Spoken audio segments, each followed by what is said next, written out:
Hi friends, ఎలా ఉన్నారు? ఈ రోజు మనం ప్యాప్ స్మియర్ గురించి మాట్లాడుకుందాం. అసలు ప్యాప్ స్మియర్ అంటే ఏమిటి?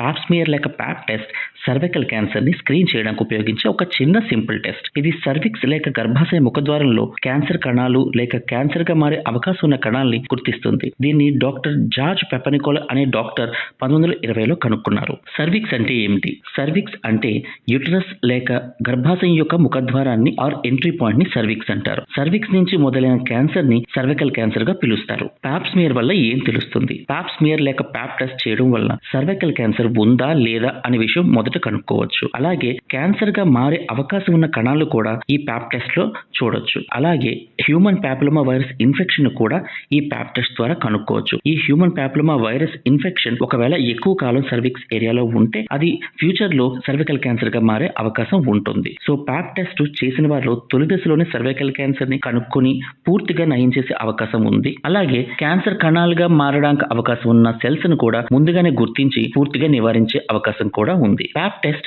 ఎవరికి చేయాలి? 21 ఏళ్లు దాటిన ఆడవాళ్లలో ప్యాప్ స్మియర్ టెస్ట్ చేయాలి. అలాగే 30 ఏళ్లు దాటిన ఆడవాళ్లలో ప్యాప్ టెస్ట్ తో పాటు హెచ్పివి టెస్ట్ కూడా చేయిస్తే మంచిది.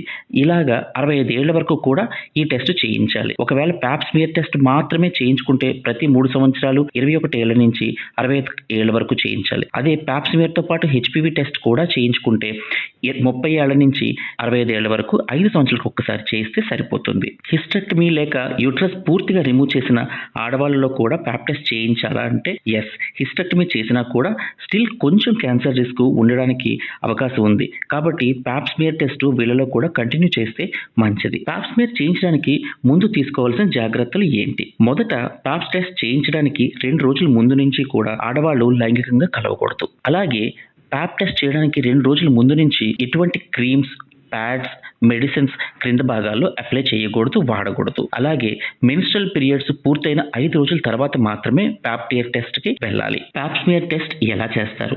ప్యాప్ స్మియర్ చాలా చిన్నగా సింపుల్ టెస్ట్. ఇది ఒక బ్రష్ సాయంతో సర్విక్స్ దగ్గర మైల్డ్ గా స్క్రేప్ చేస్తారు. ఇది ఫ్యూ మినిట్స్ లో గైనకాలజిస్ట్ ఓపీడీలో గానీ క్యాన్సర్ స్పెషలిస్ట్ ఓపీడీలో గానీ చేయించుకోవచ్చు.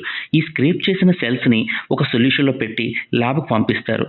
యూజువల్ గా రిపోర్ట్స్ 2 నుంచి 3 రోజుల్లో మనకి వస్తాయి. ప్యాప్ స్మియర్ వల్ల ఏమన్నా ఇబ్బందులు ఉంటాయా? ఇది చాలా వరకు సేఫ్ టెస్ట్. బ్రష్ తో స్క్రేప్ చేసినప్పుడు మైల్డ్ డిస్కంఫర్ట్ కొంతమంది ఆడవాళ్ళలో ఉండొచ్చు. రేర్ గా మైల్డ్ బ్లీడింగ్ కూడా ఉండవచ్చు.